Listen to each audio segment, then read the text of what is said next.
రాష్ట్రపతి ఎన్నికకు తమ అభ్యర్థిని పోటీకి నిలిపేందుకు విపక్షాలు 1కి 10 సార్లు ఆలోచించుకునేలా ప్రధాని మోదీ ఎన్డీఏ తరఫున రామబాణంలా సంధించిన రామ్నాథ్ కోవింద్ ప్రముఖ న్యాయ కోవిదులు. ఉత్తరప్రదేశ్లోని దళిత కుటుంబానికి చెందిన ఆయన 16 ఏళ్లు న్యాయవాద వృత్తిలో కొనసాగారు.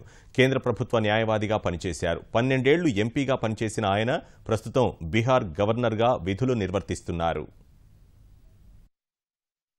బీహార్ రాజ్ భవన్ నుంచి రాష్ట్రపతి భవన్ చేరే అవకాశాలు మెండుగా ఉన్న రామ్నాథ్ కోవింద్ 1945 అక్టోబర్ 1న ఉత్తరప్రదేశ్లోని కాన్పూర్ గ్రామీణ జిల్లా దేరాపూర్ తాలూకా పారాఖ్ గ్రామంలో జన్మించారు. దళిత కుటుంబానికి చెందిన ఆయన 16 ఏళ్లు న్యాయవాదిగా పనిచేశారు. కాన్పూర్ కళాశాలలో న్యాయవాద విద్య అభ్యసించిన ఆయన తర్వాత ఢిల్లీ వెళ్లి 2 సార్లు సివిల్ సర్వీసెస్ పరీక్షలు రాశారు. మూడో ప్రయత్నంలో సివిల్స్లో విజయం సాధించినా చేరకుండా న్యాయవాద వృత్తి వైపు మళ్లారు. 1971లో ఢిల్లీ బార్ కౌన్సిల్లో నమోదు చేయించుకున్న ఆయన 1977 నుంచి 1979 వరకు ఢిల్లీ హైకోర్టులో కేంద్ర ప్రభుత్వ న్యాయవాదిగా సేవలందించారు. 1980 నుంచి 1993 వరకు సుప్రీంకోర్టులో కేంద్ర ప్రభుత్వ స్టాండింగ్ కౌన్సిల్లో పనిచేశారు. 1998 నుంచి 2002 వరకు భాజపా దళిత మోర్చా అధ్యక్షుడిగా కమలదళం కోసం శ్రమించారు. భారతీయ జనతా పార్టీ అధికార ప్రతినిధిగా పనిచేశారు. 1994లో ఉత్తరప్రదేశ్ నుంచి రాజ్యసభకు ఎన్నికైన ఆయన 2006 వరకు వరుసగా 12 ఏళ్లు ఎంపీగా పనిచేశారు. 2002లో ఐక్యరాజ్యసమితిలో